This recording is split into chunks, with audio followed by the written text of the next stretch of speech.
On the last episode, we talked about the general, right, who got to shore with his soldiers and instructed his lieutenants to basically burn the ships.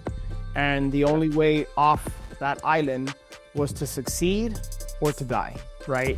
And while that may sound overly dramatic, I do believe that mindset can really help us in pursuit of our first storage deal or whatever it is you want to accomplish. Like that mindset where like, hey, there is no plan B, right? Like I'm going to do everything in my power. And dude, we can't control if we buy a deal, in my opinion.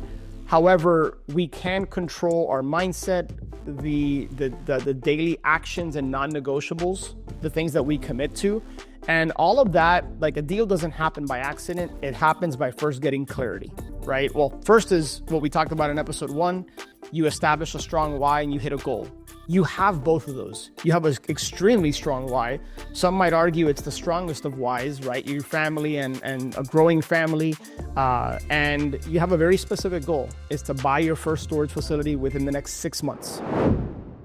Welcome back, my friends. This is Alex Pardo, and I cannot tell you how pumped, how excited, how elated I am. I've run out of adjectives at this point to share just the kickoff of season 2 of the new Storage Wins podcast and how much I feel honored, privileged to be able to be coaching Dan Wenzel through the process of seeing if we can get him to buy his first self-storage facility here within the next 6 months.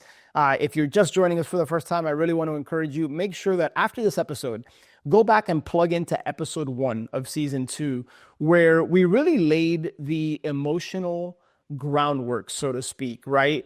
Where we talked about like, why did Dan decide to choose this asset class? Of all the things that Dan could have done when he was working in his job, he ended up moving from Philly to the West Coast. Boss calls him, says, hey, now that COVID is somewhat, we figured it out, like it's time for you to come back to the office. And Dan's like, yeah, that's not going to happen, right? I've packed up and I've moved, and not having any income and saying, hey, I'm going to pursue self-storage. We talked about why he chose this asset class. We talked about like what have some of the challenges been in his journey when he first committed to self-storage, and how he was at this for a couple of years and was knocking on the door of deals, but just wasn't really tasting success. Didn't really feel like he was making progress, although I know he was, and how ultimately he ended up deciding to work with me and join our Storage Wins community. Well, we're on episode 2 here. We're going to move from mindset to mechanics, right?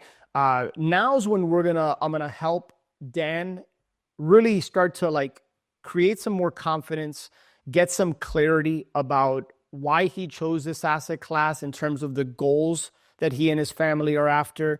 We're going to help Dan not only identify the right markets to focus on, but establish his buy box, right? His buy box is the type of deal that is going to help him accomplish his goals. So remember, season 2 here is all about a quest. It's about a journey. Dan and I are on this challenge to see if I can help him buy his first storage facility in 6 months. And you may or may not remember, Dan's got some pretty amazing blessings coming in the future, right? And he's got a strong why. And that's so important with whatever you decide to pursue. And if you're listening to this podcast, it's likely because you are interested in self-storage. And maybe you're even one of those few crazy people who have said, hey, I'm committed to this asset class. I want to make it happen. And so if that's you, I salute you. I'm excited for your journey. And I think hopefully you're inspired by Dan and the courage that he shows by putting himself out there, because let's be honest, this is not the easiest thing in the world to do, to just kind of publicly put yourself out there and say, hey, I'm willing to be coached. Right now I'm not generating any income. I have a strong why. Here's why I want to buy my first storage facility. Like I'm willing to do what it takes. And the reason I chose Dan is because he has that willingness and he's committed and he's got a strong why.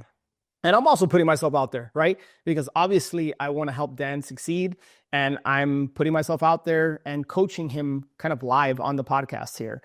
For you to be a fly on the wall and to listen along. So hopefully you're inspired by Dan's courage. I know I am. And it helps you on your journey with whatever you're after. And chances are it's going to be self-storage. So Dan, brother, with that being said, man, Welcome back to episode 2, man. Again, I've shared this with you several times, but I'm just, man, I'm excited. I'm excited to really work with you, like roll up our sleeves, because I know how badly you want this, and I believe in you, dude. I know you can do this. I have no doubt. Oftentimes, what a coach I think can really do for you is to give you the confidence you need.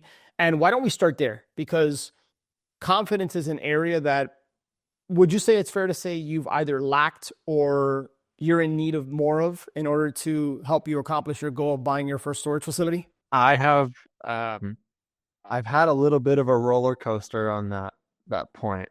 To get started, I was listening to podcasts about self-storage and reading books about it, like I mentioned in the last episode. And um, I really went into it thinking I'm surrounding myself with good people who are going to help me get there, and it's just a matter of time.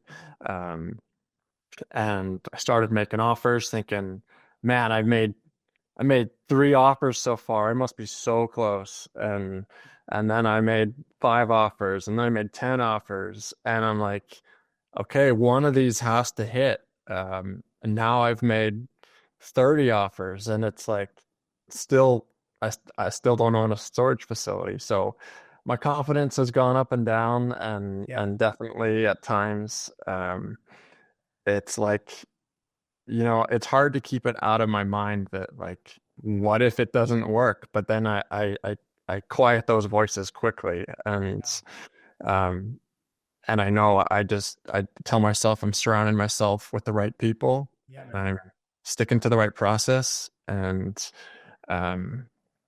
and I don't give myself another option. I just Yeah. keep the mindset that it's just a matter of time. On the last episode, we talked about the general, right, who got to shore with his soldiers and instructed his lieutenants to basically burn the ships. And the Yeah. only way off that island was to succeed or to die, right? And while that may sound overly dramatic, I do believe that mindset can really help us in pursuit of our first storage deal or whatever it is you want to accomplish. Like that mindset where, like, hey, there is no plan B, right? Like, I'm going to do everything in my power. And dude, we can't control if we buy a deal, in my opinion. However, we can control our mindset, the daily actions and non-negotiables, the things that we commit to. And all of that, like, a deal doesn't happen by accident. It happens by first getting clarity, right? Well, first is what we talked about in episode 1. You establish a strong why and you hit a goal. You have both of those. You have an extremely strong why. Some might argue it's the strongest of whys, right? Your family and a growing family. And you have a very specific goal, is to buy your first storage facility within the next 6 months, right? Or at this point, a week shy of 6 months, right? By, I think, end of November is the target that we have set here. Now we got to take it a step further. So we know that the mindset and the confidence is something that, like showering, you don't just shower once and you said, hey, I'm set for the next month, right? Like, you got to work on that every single day. Along the journey here, there's going to be books that I might recommend. There's going to be resources. One of the books, if you haven't already read it, and even if you have, I think it's worth going through it again. So from time to time, are you open if I make certain suggestions or provide resources, books, whatever it might be that I think is going to, or not that I think, that I know is going to help you build your confidence and continuing to strengthen your mindset? Are you good with that? 100%. Well, good. Even if you would have said you're not good with it or it was less, I was still going to recommend it and you're still going to make it happen. Uh, Outwitting the Devil. It's an oldie but a goodie. Napoleon Hill and Sharon Lecter. In fact, I was actually with Sharon Lecter at a mastermind back in September. Super nice lady. Took a picture with her. She's the co-author of that book, Outwitting the Devil. And another one is 3 Feet from Gold. Now, you don't have to necessarily read both of those, right? But those books are going to strengthen your mindset and going to give you more confidence. And you're going to know that whenever you embark on a journey, you're going to be faced with adversity, challenges, roadblocks. Expect it. Expect it's going to come, and then have a game plan for it. We talked about the Mike Tyson quote. Everybody has a plan until they get punched in the face. Expect that you're going to get punched in the face, right? And know that you're going to get through it. You're going to get back up. With that said, let me start to help you develop a little bit of clarity here. One of the first questions that we have to talk about is, yes, you have this goal to buy a storage facility within the next 6 months, and we know what the why is. What we don't know is specifically what the listener doesn't know yet is, what is it that you want self-storage to do for you and your family, right? Let's be honest. We don't, if this was, would we do this for free? Would we go out and, do everything that we're about to do to try to buy a storage facility if we weren't going to make any money from it at all? Probably not, right? I think the answer is no in most cases. What is it specifically, Dan, that you want the self-storage business to do for you and your family? I want it to fund or contribute to fund a great lifestyle. The flexibility that can come with owning real estate investments, helping to fund my family's life, will really ease the burden on my wife right now. Okay. And I know self-storage can offer that, and can be a simpler operations than a lot of other investment real estate. Okay, fantastic. Draw. That's a really good answer, and I think we can make it an even better answer. So you essentially want the storage business to fund your lifestyle, to give you more options, right? Ultimately, freedom, I think, is what we're all after. You didn't necessarily use that word, but I know that, time freedom, financial freedom, everything else. Specifically, what is the number that you're after? In other words, if I gave you a magic wand and you could wave it and say, hey, I want the storage business to provide X dollars of monthly cash flow, monthly net cash flow to fund my lifestyle, give me financial freedom, give me time freedom, allow me to do X, Y, and Z. Do you have clarity about what that number is? What is your freedom number? I don't have clarity on that. Okay. That's okay. I don't need the money in my pocket tomorrow from a substantial monthly cash flow. Why is that, by the way? My wife is able to support us well right now, and so if it's a delayed gratification in the form of equity from a deal, then that works really well. What do you mean by equity? That's a fancy word that I'm certain there's going to be some people that are listening to us are like, did he just say equity? What does that even mean? So the return for the storage facility could either come through the cash flow that it produces month by month, or if I'm able to double the value of a facility and I'm a half owner of that facility, then I would get half of that value of the increase of the value of the facility at sale. So a few minor edits I would add to that, Dan, is like and or, right? Because we can certainly find a facility that can provide cash flow and provide us with the upside, with the financial upside. So the equity is the value that is either created or that the value of a facility has, where in the future, if we decide to sell that asset, if we decide to sell that storage facility, if Dan buys a storage facility for, let's just say $500,000 for simple math, and he's able to create enough value, and at some point in this podcast, we will certainly talk about what it means to add value. How do we add value? How do we force appreciation, which is just one of the many reasons I love the self-storage asset classes, because we're not reliant on comparable sales or anything like that. We get to force the appreciation based on how we operated in certain things that we do. So if Dan is able to take a facility that he buys for $500,000 and all of a sudden he can sell it for $1 million, right? He's able to generate $400,000 to $500,000 worth of value. I say 400 to 500 because there's going to be a cost of sale and there's going to be some cost like that, right? Broker commissions, etc. But let's say Dan, for simple math, is able to create $500,000 worth of value, then that is equity. That is value that now he can realize in his bank account once he sells the facility. So there are many people that I've worked with, Dan, you've experienced this, where like I asked a question like, specifically, what is it you want this business to do for you? And what I'm really getting to is like, are you after the cash flow as quickly as possible? Or do you not necessarily need the cash flow? And what you're doing is to bank on the future upside of a facility. So then you can generate a lot of cash, stockpile a lot of cash from the sale of one or two of these facilities, and then go find the facility that can generate cash flow. Does that make sense, Dan? So, Exactly. and it doesn't have to be either or. In some cases, you can find a facility that can provide both, right? That's the best of both worlds. But I think it's super important as you're following along this journey. Think about, okay, self-storage is a great asset class. Otherwise, you wouldn't be listening to us.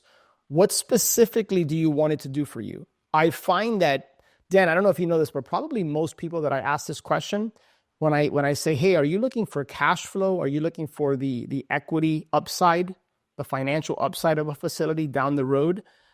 Maybe a combination. People will either say a combination or they'll say the cash flow.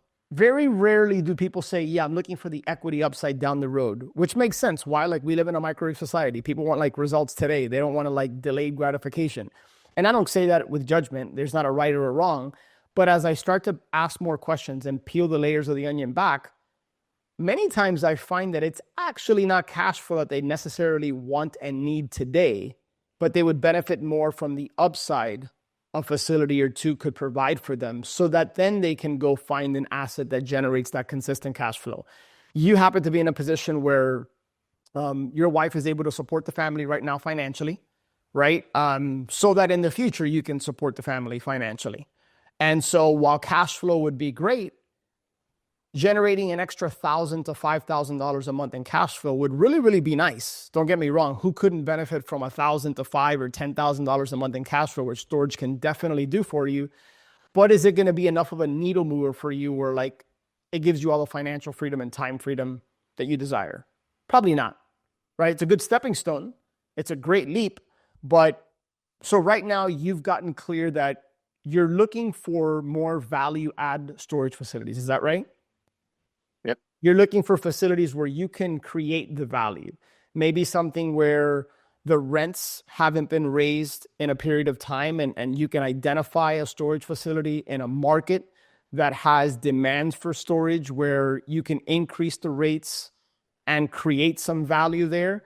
We're not going to get into like all the different ways you can force appreciation, but something else that I like to look for, and I know, Dan, you like to look for, is you can add different fee income, right? Like tenant protection, admin fees, late fees. A lot of these mom and pop operators, not only have they not raised rates or done a really, really poor job of revenue rate management, right? Managing the rates every so often, once or twice a year, or even monthly in some cases, but they don't have any additional revenue streams, right? Because they either are too lazy or they just don't have the knowledge. So you specifically, brother, are looking for value add opportunities, correct?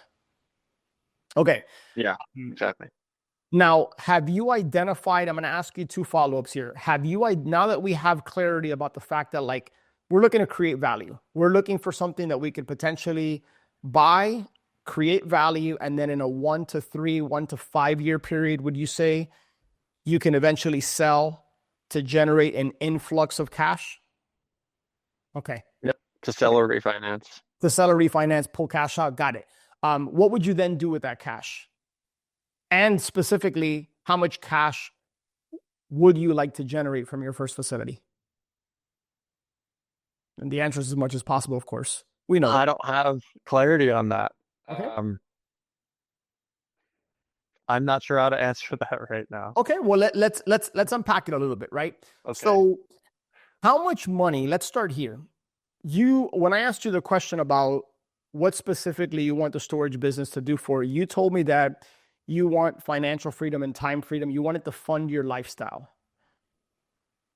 If you're willing to share, based on your current lifestyle, let's at least establish the baseline.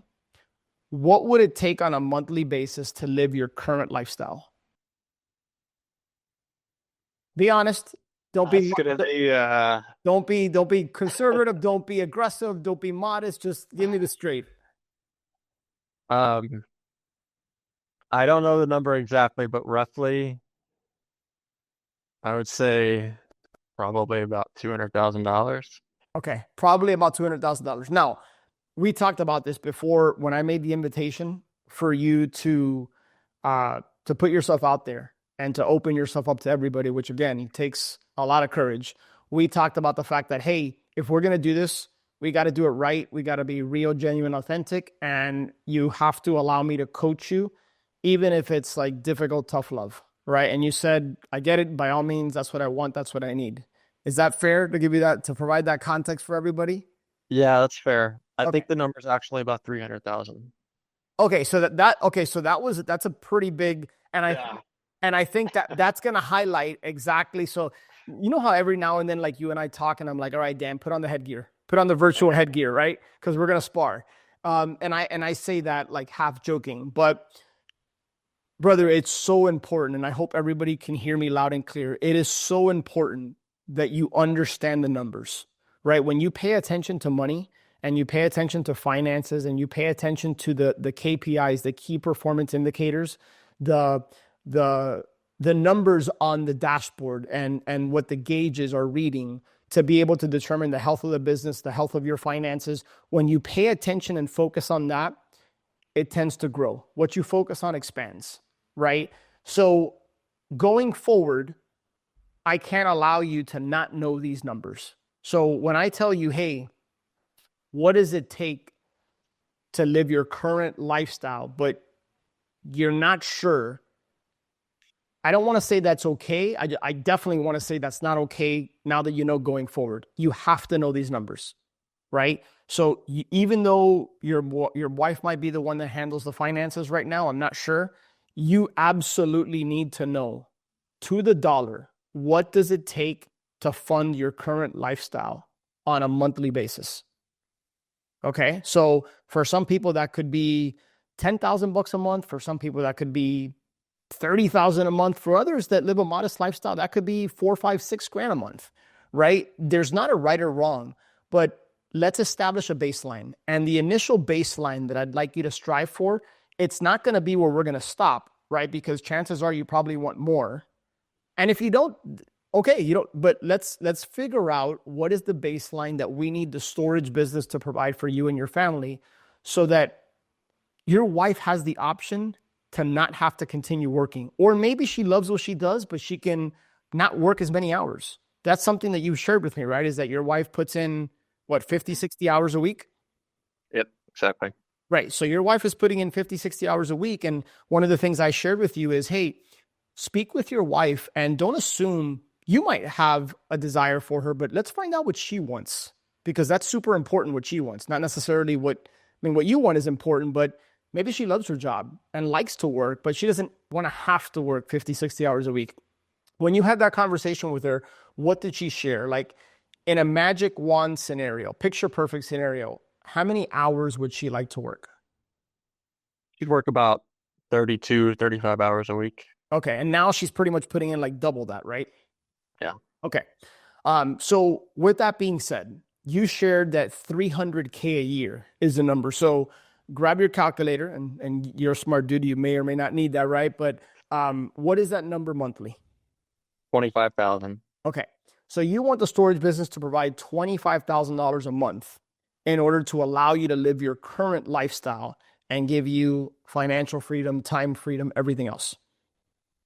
Okay. So we're going to set our sights on 25K a month. Now, that's likely not going to happen with one storage facility. Not impossible, certainly not impossible. And who am I to put a ceiling on anyone's goals and aspirations? I would never do that. So don't be married to how it looks. Just be married to the process. In other words, that could be one grand slam and incredible deal, but I don't want you to bank on that. It's likely not going to be one deal. That could be 2, that could be 3, that could be 4 deals. I don't know, but I certainly know that the self-storage business can provide $25,000 a month in net cash flow for you. I have no doubt about that. Now, what I don't know is how many storage facilities it's going to take.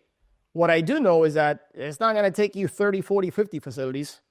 I know it would take you a whole lot of single family rentals to get to 25 grand net cash flow. And I know with certainty it's going to take you far less storage facilities. So whether you realize it or not, Dan, and for everybody listening, when you get clarity about your freedom number, now you have a place from which to build from. Now it's not fuzzy. And too many people spend more time planning a vacation or what they're going to do in the weekend and they don't spend enough time on like their freedom number. You have to know your freedom number. And for you right now, it's 25 grand a month. 25 grand a month allows you to come home and say, babe, this is what we got coming in. If you want to work, great. If you don't, great. Totally up to you. It just gives you options. And that's what we want for you. So for those listening, your homework is figure out your freedom number. Establish a goal.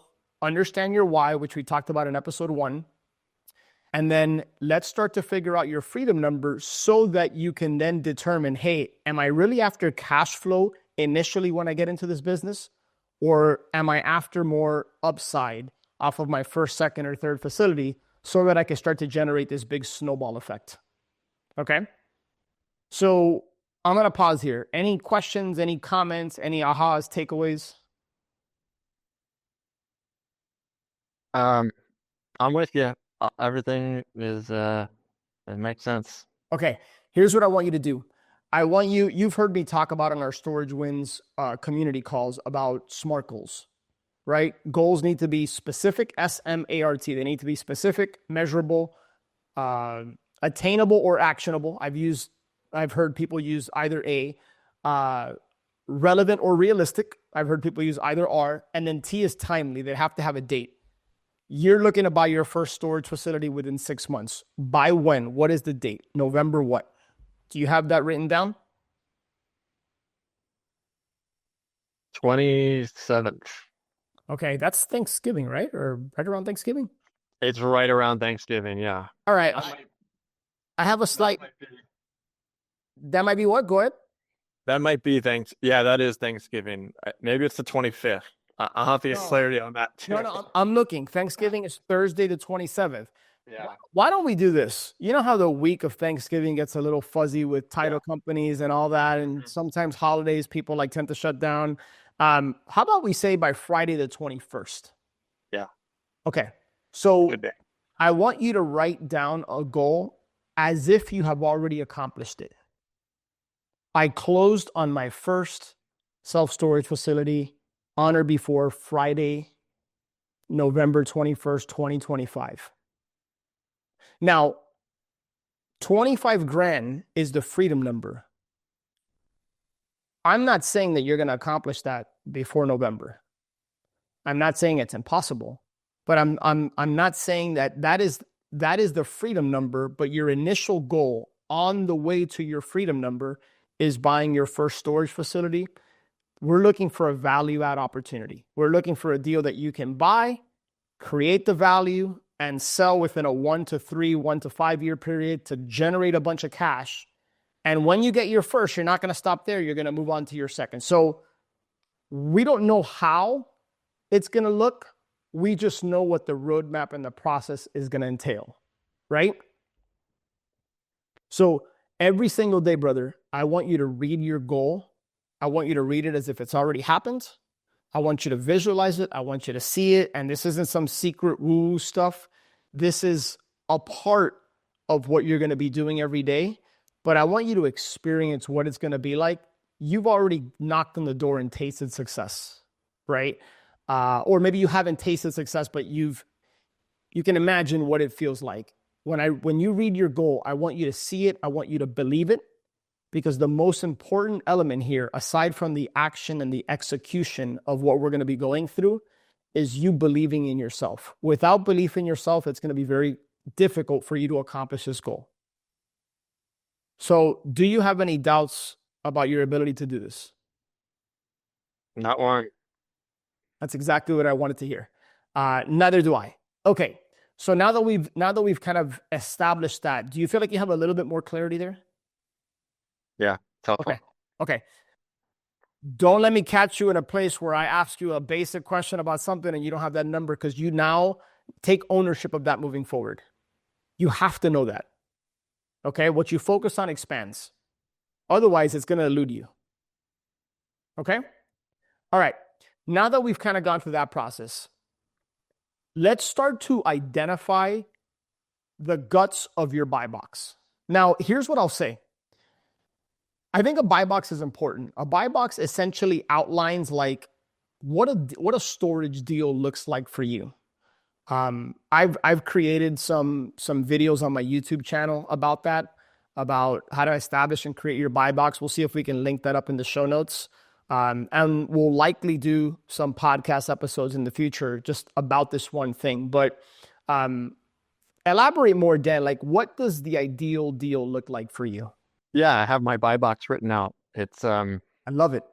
All right, walk us through it. Walk us through. What's your buy box? okay. It's primary focus for location is near. It's on the East Coast, near where my family lives. Okay. Or up in Washington State, where I've already made good progress with where I used to live, and made a good dent in reaching out to those facilities already. So I've been, and it's an area where I have family also. So are these big cities, small cities? Like, what are we talking? Metropolitan cities? Are we talking tertiary? Are we talking very rural, like out in the boonies, like nobody around? Like, paint a picture for what kind of markets these are. Secondary and tertiary markets. Okay. Population 5,000 to 70,000. Median household income 50,000 plus. Okay. Could you just elaborate a little bit for those listening that maybe are hearing this for the first time or not quite? Why have you set your sights on those, like a tertiary market with that population and that average medium household income? I am pushed away from the primary markets like cities, because that's where a lot of the big players are, like Public Storage and Extra Space, and the more sophisticated operators that are going to spend, have deeper pockets to spend ad money to appear on the top of the first page of Google, which will just push my facility down further. So that's the reason to not want to be in the main cities. The median household income $50,000. I want the renters to be able to afford rent increases, and as I plan on continuing to do that every once or twice a year, as you mentioned. I don't want those phone calls saying they can't afford rent, or I don't want to have to hold an auction because they're not paying. So that's the reason for the median household income. And the type of asset, I'm looking for Class B or C facilities. The Class A are usually more sophisticated owners. Again, could you define what is a Class A, Class B, Class C, Class D facility? Like, what is that? How would you define that? Class A is going to be the newer, fancier looking facilities. It might be multi-story, and you see windows with the self-storage doors through the windows. So you're talking about like Public Storage, Extra Space, Cube Smart. Exactly. Like, you're talking about those beautiful 4-story buildings that are on like main roads in big metropolitan cities like Miami, like Dallas, Texas, etc. Those are the types of facilities you're talking about, right? Yeah, exactly. Okay, yeah. And those are, just so that everybody knows, those are run and owned by the REITs, the Real Estate Investment Trust, right? Institutional money. Those are not the types of storage facilities that we are going after. To Dan's point, we're going after the mom and pop operated facility in, generally speaking, tertiary markets, maybe in some cases rural markets, depending on what that looks like. So you talked about the population, 5,000 to 70,000. Is that a hard and fast rule, or are those just kind of like loose guidelines, right? Yeah. Okay. And then what about population? Do you need to see it growing? Is it okay if it's declining? What does that look like for you? Population growth is always nice. it means there's going to be growing demand in that market, and it just sets your business up for success by knowing that there's growing demand. And How do you determine if it's growing or not? Like, do you have any specific tools, resources, websites? Uh, do you contact the city, the county? Like, what does that look like for you to determine if the area is growing or not? If there's jobs coming in? typically a quick Google search, population growth and the town name will tell you the census history. Yep. Yep. The current population versus the most recent census. Yeah. Dan touched on it. If you go to census.gov, CENSUS, I think I spelled that right, census.gov, G-O-V, you can also Google city, state, and then the word demographics, like whatever city, state you're interested in, demographics. And then you'll find certain sites like, I think it's like data.info, or there's several. You'll see demographics dash, and it'll put the state. There's different resources out there for free. And it's interesting. You said Google, but dude, I don't know about you, but for me, like, the last 6 months, like I go to AI now. I go to ChatGPT for my search. And I think that's becoming more and more of a thing for sure. So leverage the free resources that you guys have out there for sure. Now I want to take a quick step back before we launch forward here. Why is what we're talking about so important? Well, when you define a buy box, even if it's a loose buy box, you're gonna avoid wasted time and distraction. One of the mistakes I find, and Dan, tell me if you've seen this or maybe you experienced this yourself. One of the mistakes I think I see a lot of people make when they get into self-storage is that they don't know what they're looking for. They don't know why they're looking for it. They just know they want self-storage because they've heard it's a great asset class and it could generate cash flow. But they're so scattered. They're looking at everything under the sun, everything that jumps on Crexy.com, LoopNet.com, right? Which is like the commercial multiple listing service where all the commercial properties are listed. And they just start chasing all these non-deals. They have no idea what a deal looks like. They get frustrated, they get burnt out, and they just quit. I find that is a pretty common occurrence for people that first get into storage. And that's because they don't have clarity around all the things that we've covered so far in episode 1 and episode 2, right? So by establishing a buy box, even if it's loose, it's going to allow you to eliminate a high percentage of distractions. I've shared this with you, Dan, and with our coaching community, Storage Wins, but my very first deal, I'll share this for the benefit of those who haven't heard it. My very first deal was a 43,000 square foot facility in Mississippi. And I got it because a friend of mine, I was so crystal clear about my buy box, what I call my storage deal avatar. Everything Dan just shared and then some, right? And I know that Dan's not done going through his buy box, which we'll get to. I planted that seed with everybody in my network and ecosystem. I literally was telling everybody that this is exactly what I was looking for in a storage deal. And at times it felt like a fruitless exercise because people would smile, nod, okay, got it. And then I wouldn't hear from them until I continued to be persistent and consistent and planting seeds. And like a farmer, you plant seeds and you don't expect it to sprout the next day, but you keep watering it, right? And I think that analogy, there's a book that I love called The Wealthy Gardener, talks about that very thing, right? Like think of your entrepreneurial journey. Think of your path to success as a storage investor. Think of the wealthy gardener. Plant seeds. And I was planting seeds with people, and I'll never forget a friend of mine who I was working with at the time, and he was helping me get started in storage. He said, hey, Alex, he texted me. He says, hey, check your inbox. I think I found your first deal. And I pulled up my inbox, and I had looked at so many deals. And so I was cautiously optimistic, but and sure enough, it was checking pretty much every box. I called him right away and I said, I want this thing. And, it took a while before I could get it under contract and then close. But I think he called me in April and I closed September 9th of 2021. So May, June, July, August. So 4 or 5 months it took me to finally close on this thing. And there's a lot of reasons why, which we'll get into in future episodes. But I truly believe to this day that the only reason, and this is somebody who's pretty well known, pretty popular, could have called any number of people, that he might have even felt more confident could close because this was my very first storage deal.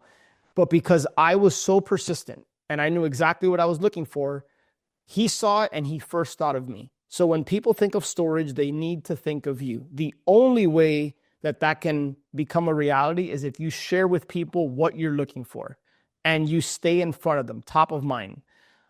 So Dan, with that being said, I just wanted to kind of share with people that quick story to really underscore and highlight the importance of this. What else, in summary, what else would you say is part of your buy box? One thing that we had touched on was Class A, Class B, Class C. Class B and Class C assets. Class C is going to be your less well-maintained looking. Sometimes the paint looks really flat, and you can just tell the buildings have been there for a while, and it might not be gated. So you could just kind of tell it's a simpler looking facility than the Class A facilities. And then the facility size, the up to 50, 60,000 square feet, there's a sweet spot between 15 to 40,000 that I'd like to aim for. As far as price range, Before we go there, because people always want to talk about hey, how big should the facility be? Should I focus on a small facility, a large facility? It sounds like your sweet spot is 15,000 to 40,000, which is pretty close to mine. When I developed my buy box, mine was between 20 and 40 or 20 and 50,000 square feet, I want to say. And it's interesting, we've talked a couple times what you focus on expands.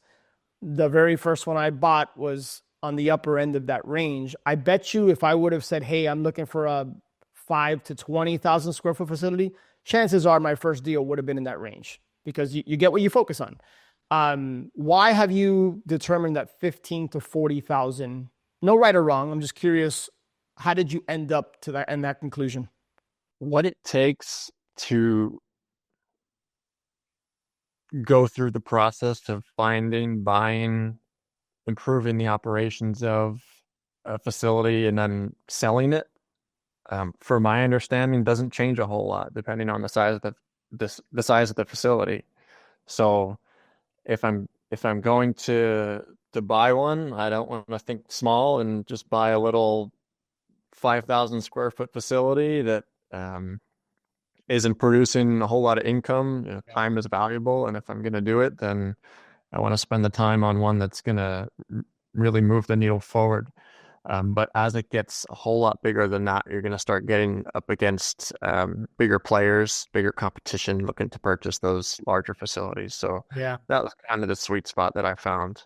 Yeah, you bring up a really good point. So really, I would summarize it like, is the juice worth the squeeze? Right? One of the things I realized early on in my journey when I transitioned from single family to storage was that, to Dan's point, it pretty much takes the same amount of time, energy, and attention to go through the process on a small facility as it does a larger facility. I would even argue that sometimes the larger facilities might even be easier to get financed and funded because the pie is bigger. And oftentimes there's just more margin and spread for either investors, equity partners, banks, right, have a certain appetite for a certain size. Now, conversely, that pendulum can swing so far the other way that once you start getting up over 40, 50,000 net rentable square feet, now you start to kind of get into a sandbox where some of the larger players, if it's not institutional money, it's large, seasoned, experienced, sophisticated operators that have multiple locations, in some cases different states. They tend to look for that 40 to 80, 40 to 100,000 net rentable square feet. So I really like where you've kind of landed. 15,000 to 40,000 feels like a really good. Now, that's not to say if you found a 10 or 11,000 square foot facility that really made sense, would you still look at it and potentially pursue it? No question. Yeah. Yeah, exactly. So it's important to establish the buy box, but understand that it's a loose framework. And what I'll also share is that don't be so rigid with your buy box. Don't be so black and white with it that you shoot yourself in the foot from allowing a potential opportunity to come in. Because the cool thing about establishing this buy box is that once you get clarity on it, you're going to start to see what fits that buy box and what doesn't. But if it doesn't fit that buy box, A, you might be willing to bend your buy box because it checks off other boxes. And or B, maybe it's a potential wholesale opportunity. And I've done that several times where it's like, hey, this fits my buy box, but because of life and business and all these things I have going on, I rather wholesale this. Or B, it doesn't fit my buy box. Maybe it's too small, or maybe it's not in a market I want to be in, or insert the blank, but it's still a deal. And I'm going to monetize this. I'm going to wholesale it. So just like you can wholesale a single family asset or anything else, you can wholesale a storage facility. Of course, I'm not an attorney or this isn't financial advice, so consult with the pros. The CYA language that I think is important, I include. So consult with the pros. This is an experience share and what I've seen others do as well. So you were going to talk about price range. Now, I have an interesting thought on price range, but I'm curious where you land. What do you have in terms of price range for your buy box? I think up to $5 million, if it makes sense. It has to make a lot of sense to be up at that upper level of that. Okay. Again, the sweet spot for that, I look at 500,000 to 2 million. Okay. I think there's a lot of opportunity to make a lot of money in that sweet spot range. No doubt. And once you get up even to the top of that $2 million range, when you think about what your exit is going to be, your buyer pool is going to be smaller. If you're bringing a $2 million facility to be worth 2.5 or $3 million, you're going to have a much smaller pool of buyers. And as the price range gets higher than that, it continues to shrink. So yeah, I like that. yeah. Do you have $5 million? I do not. Do you have $3 million? I don't. Do you have $1 million? Nope. You got 500K? If you add everything up. Okay. So in other words, what you mean by that is you'd have to like liquidate and sell everything. And almost a car. So you have to sell off everything to get 500K. Yeah. Do you mind sharing, like, do you have, I'm not saying do you have access to capital, because believe it or not, my belief is that most, if not all of us right now have access to capital, whether you realize it or you don't. One of the things that I've said numerous times, and Dan, I see you nodding your head, I think you probably know where I'm going to go, is that if you own a smartphone and if you have an iPhone and God forbid for those of you who have Androids, just kidding, like don't stop listening to the podcast. But if you have a smartphone, if you go to your contact list and you just start scrolling, most of the money, if not all the money you'll need is in there. The gap is in your either confidence to be able to pick up the phone, dial, and have those conversations, or the lack of understanding of how to plant those seeds and have those conversations. And I'm sure that's something we're going to talk about this season on the podcast as we get to that stage for Dan of having the conversations with others that have money, right? Because every single storage deal I've done has been with other people's money.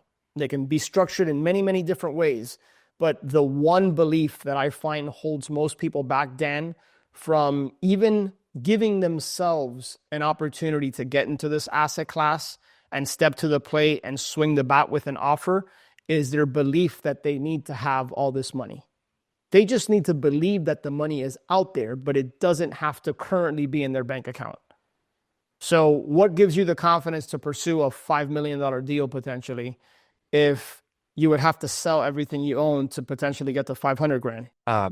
Surrounding myself with the right people, put myself out there into different self-storage networks and learning what self-storage investors are looking for.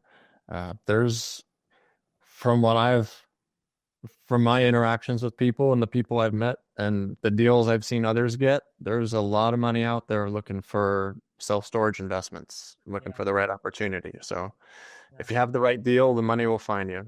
No doubt. You're a part of our Storage Wins coaching community. Have you seen others in our community close on their first storage deal without them either even having or using their own money? Indeed, I have. How? How's that possible when people tell me that, you need money to buy storage facilities?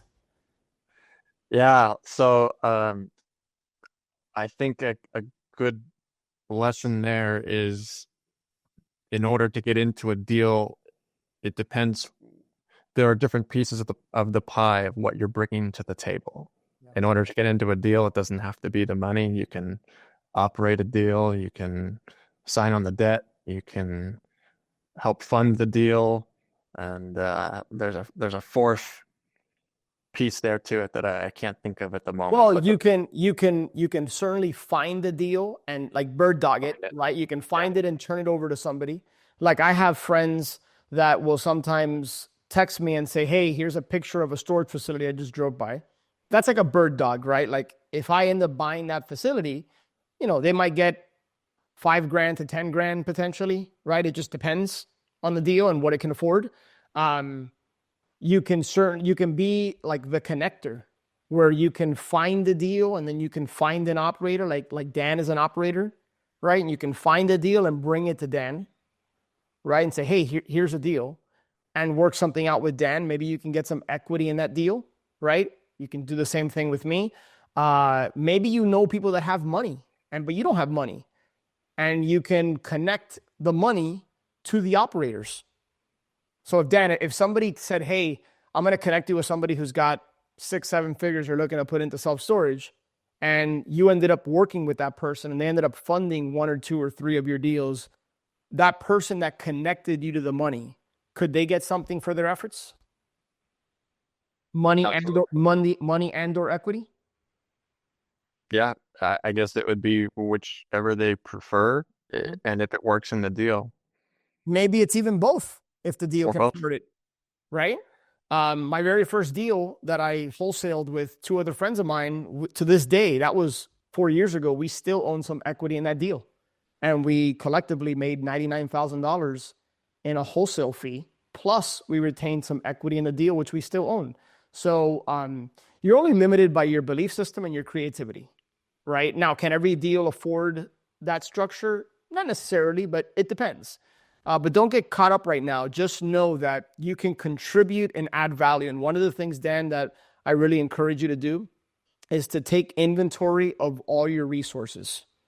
And many times people default to just thinking about money as a resource, but a resource can be your knowledge, your experience, your network, the people that know you, the fact that you're part of our Storage Wins community and you have access to deals and you have access to money and you have access to pick up the phone and call any number of people that have done deals within our community. Like those are all resources. That should all be part of like your resources inventory. For those of you listening, you could just have heard about storage for the first time. And I guarantee you have several resources at your fingertips and disposal.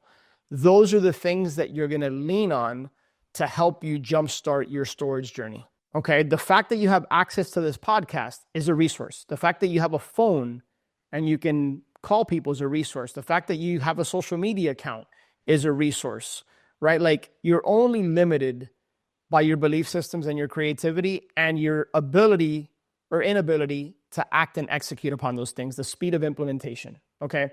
So then as we start to kind of wind down here, man, a couple more things I want to ask about your buy box that I think is important. Do you want to be a passive investor or do you want to be an active investor? Let me loosely define what I mean by that. There's people that have a bunch of money that don't have time that I've heard, "Hey, I'd love to be involved in this asset class, but I don't have the time, energy, bandwidth, nor the desire to go learn how to pursue and find these deals and structure them and manage them and operate them. I just want a fixed, steady return on my money." That person I would put into the passive bucket or category. Then there's those that either have a combination but maybe have more time than money and they need to put in some of that sweat equity. I'd probably put that person into the active category. Now, the words passive income is thrown around a lot in self-storage, and I want to just kind of be super straight. There's very few things that I find are truly, truly, truly passive income, right? Like truly passive, like mailbox money. Like I think storage has the ability to be very semi-passive, and it's certainly one of those asset classes in real estate that I think and I believe provides the most passive forms of active income, if that makes sense, right? A lot of the time and energy, Dan, would you say, is spent on the front end finding and analyzing these opportunities? But I can tell you with experience, once you find the right deal and you stabilize it, meaning you get the occupancy up to a healthy level, you get operations in place, you get some of your automations and systems in place, it's a very, very semi-passive business that allows for time freedom, right? Up until, I don't know, 7 months ago when I had 104,000 square feet of storage over 3 sites, 838 units, I might spend an hour and a half, 2 hours in that portfolio. You know, I've since sold a piece of that portfolio off, 80,000 square feet, and my time has just gone down in terms of the time spent in it, in that particular portfolio. So think about your role. Do you want to be active? Do you want to be passive? Think about how that aligns with your current goals. Because you might want to be passive, but right now you're in a season where you might need to be active, if that makes sense. So for you, not to put words in your mouth, but you're going to be more on the active side, correct? That's the plan. Yeah, exactly. You took the words out of my mouth, like you said. Yeah. Initially, like to be active, to get involved and to learn more of it that way, and then eventually transition to more passive, or even transition to both if it's flowing well. And That's right. That's right. Which is a great point, Dan. Your goals can be like your long-term goal to transition to be more of a passive investor. And I know several that have built that bridge and successfully made that transition. But it starts with the clarity and then the execution and implementation of a lot of what we're going to talk about on this podcast. Lastly, do you want to self-manage? Do you want to, because there's different ways to manage these facilities, right? Every single facility we run what's called an unmanned model, meaning in traditional self-storage, you think about walking into an office and talking to somebody behind the desk to rent their storage unit.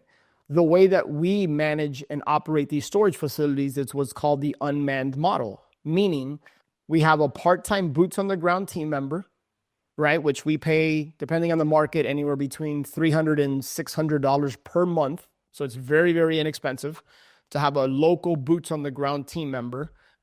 And then either you are managing the boots on the ground team member, or you have a third-party management company that manages the boots on the ground team member.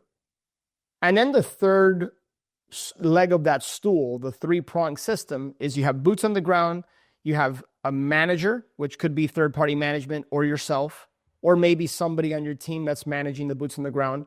And then you have the call center, website, etc. That is what allows us to run these facilities remotely from anywhere in the world, right? The majority of our units, Dan, at our storage facility, people pick up the phone and call our call center. They scan a QR code or they go to our website and rent the unit online, right? You can't walk into one of our storage facilities and talk to somebody.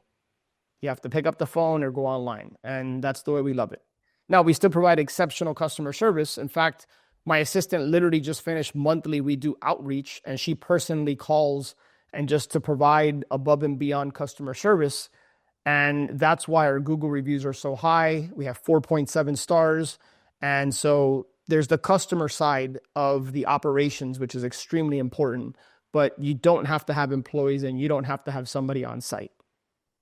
So for you, are you open to either or are you thinking you want to self-manage, or are you thinking you only want to go third-party management?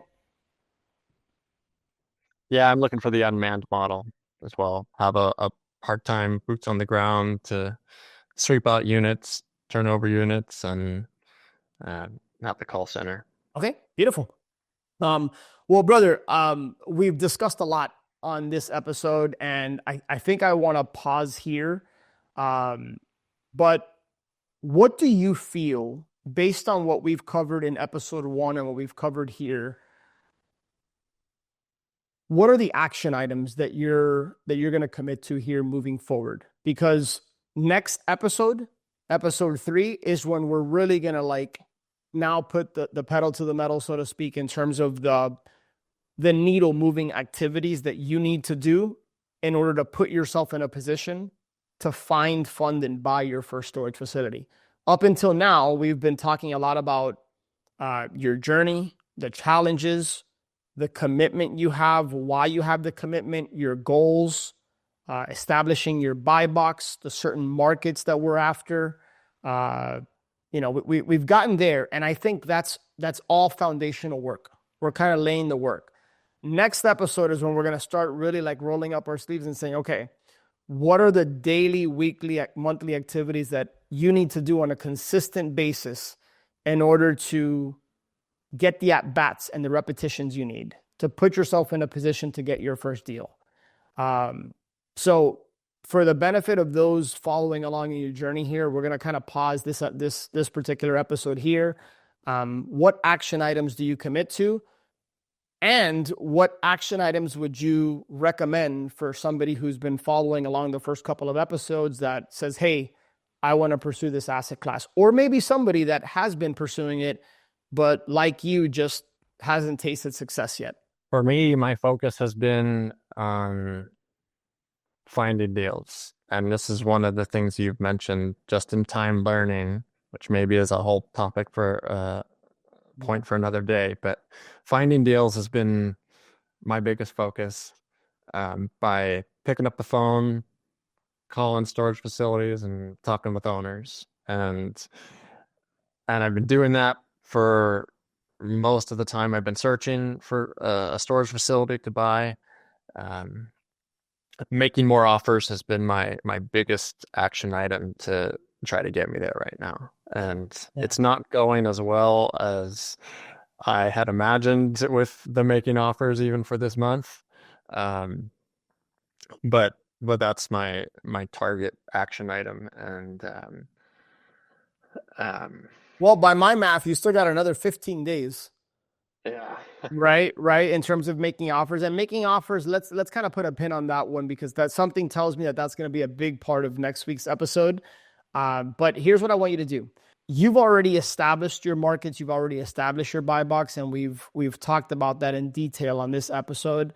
I want you to come into the next episode with your thoughts on what are the top 3 things that you need to be doing, that you feel you need to be doing on a daily basis in order to help you find and buy your first storage facility by Friday, November 21st, 2021. I'm sorry, 2024. My apologies, Dad. We're in 2025. My apologies, brother. My apologies. I had a complete brain fart there. My apologies there. I got mixed up with the timeline of when we're recording this relative to when it's going to be released. My apologies. No, okay. November 12th. I'm sorry. Let me regroup here. What are the daily, weekly action items that you need to do in order to close your first storage facility by November 21st, 2025? Now, people are going to be listening to this after that date, right? But what they don't know is if by November 21st, we accomplish this goal. Okay? Now, for people that don't know, at the time of this recording, we're recording this June 2025, right? And we've wanted to go through this journey and record an entire season for basically 6 months to have you come along this quest, this journey with us. And the truth is, I don't know if we're going to accomplish it. I have no doubt that Dan is going to succeed and close on his first storage facility. What I don't know is if we're going to be able to do it within that 6-month time frame by right before Thanksgiving 2025. Okay? So listen, we're going to end this episode here. If you're joining us for the first time, make sure that you're subscribed to the Storage Wins podcast so that you get notified every single time a new episode comes out. I encourage you to share this episode, follow along the journey with Dan here, because I'm coaching him live. This is the same process I would take you through, and I'm going to challenge him. And next episode, we're going to get to the point where I'm going to start giving him some specific action items and things that he's going to come back on the podcast and report whether he did them, whether he didn't, if he didn't, why, and what we need to do to change things in his mindset, environment, how he's approaching things in order for him to consistently do the activities that I know he needs to do in order to succeed and accomplish his goal. All right, Dan. So, hey, man, any parting thoughts here? Are you less nervous now at the end of episode 2 than you were in episode 1? Yeah, quite a bit. Yeah, man. Yeah, I could tell, bro. Hey, man, you're doing great, dude. Again, man, I'm pumped to be able to walk alongside your journey here, and the fact that you're open to allow me to coach you on this podcast in front of everybody. So you're gonna learn a lot. I'm gonna learn a lot, and together we're gonna grow along with those listening and watching us. So I'm pumped. Make sure you're subscribed so that you get notified for the 3rd episode of season 2 on the Storage Wins podcast. Have an incredible day.